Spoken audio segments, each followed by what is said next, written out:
Hello, and welcome to the CDO Magazine interview series. My name is Jason Sturgess. I am the Regional Vice President and General Manager of our Central and Canadian regions at Denodo. Today, I have the pleasure of speaking with Chris Goodale, VP of Enterprise Data and Analytics Enablement at Sun Life. Chris, welcome to the call, and thank you for spending some time with me today. Good to be here. Thank you. Denodo as a data management provider, we're sort of in that business of helping secure, govern, and serve up data with a focus on rich semantics. But I'd be interested in terms of how Sun Life looks at semantics and sort of its importance in surfacing data with consistency and quality, and it really just how this is sort of coming into your building out and focusing and prioritizing of these different applications and sort of data deliverables to the business. Let me start by saying clearly semantics are an important part of what we're talking about here in this conversation, right? In fact, it'd be tough to overstate their importance in an environment which is increasingly data-driven, increasingly AI-enabled. So there's lots to cover, another topic that we could spend a lot of time on, but let me focus on a few areas that I think are particularly important.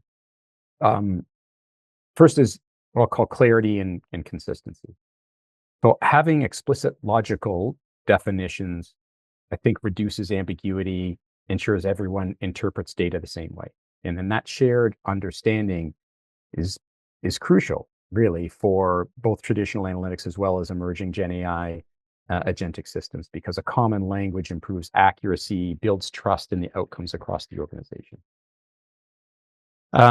Next, I'll touch on what I call the Rosetta Stone effect, for lack of a better way to describe it. So a robust semantic layer, of course, acts as a universal translator of sorts between different stakeholders. It's like a common or shared language that enables business SMEs or subject matter experts, technology experts, and AI agents ultimately to communicate effectively.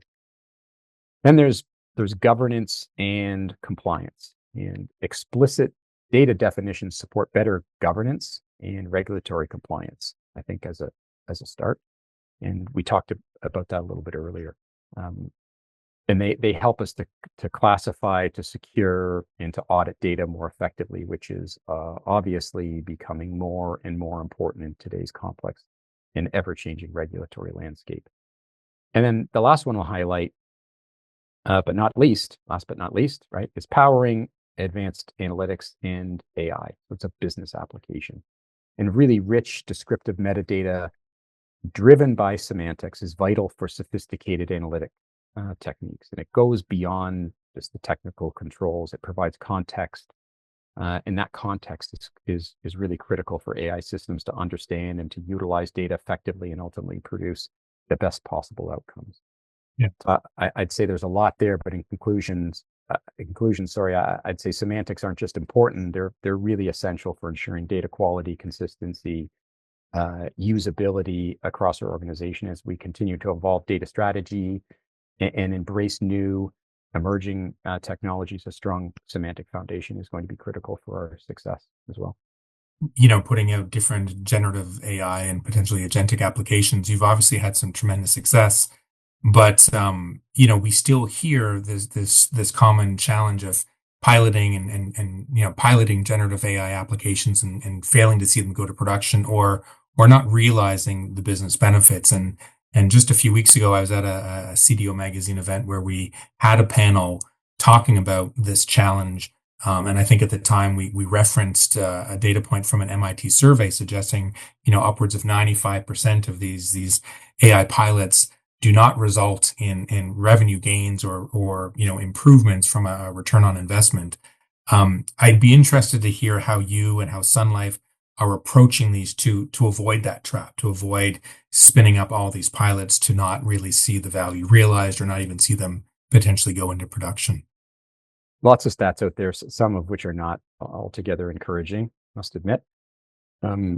You raise a really good point, right, about the challenge of moving AI POCs or proofs of concept into what we call value delivering production. And it's definitely something that at Sun Life we've dedicated a significant amount of time and effort to in order to address. And here's just at a high level how we're approaching it.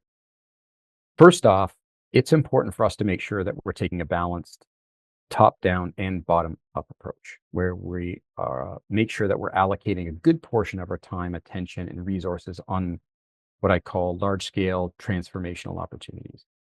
Those require a number of things, including strong stakeholder engagement, commitment, along with a clear articulation of expected outcomes, et cetera. They also require mobilizing cross-functional teams to tackle the opportunity in a comprehensive, multi-dimensional fashion that takes a broad set of success factors into consideration, and helps to lay out and effectively manage a successful path to production. Okay? All of that needs to be defined at the outset so that the initiative is set up for success right from the beginning. And there are no surprises in terms of conditions for success or promotion to production at some point down the road.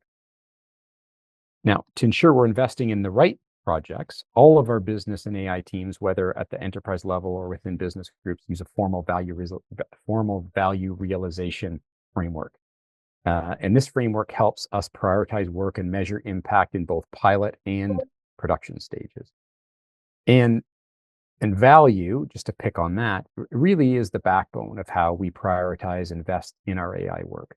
We define value in a number of ways, of course, and that includes productivity gains, cost savings, sales opportunities, improved client experience, and oftentimes a combination of multiple of those factors. It's also important, I think, to point out that we recognize and actively manage factors beyond just the technology in getting AI use cases into production successfully. And this, I think, is particularly important. And the most obvious, especially in the context of this conversation, is the importance of having AI-ready data, especially for generative AI and ultimately for agentic AI. And we're making foundational investments in our data infrastructure to increase the success rate of our POCs moving into production moving forward. There's also executive sponsorship or leadership support to drive organizational alignment and resource allocation. There's strong partnerships that are required between our strategy teams, technology teams, our finance partners.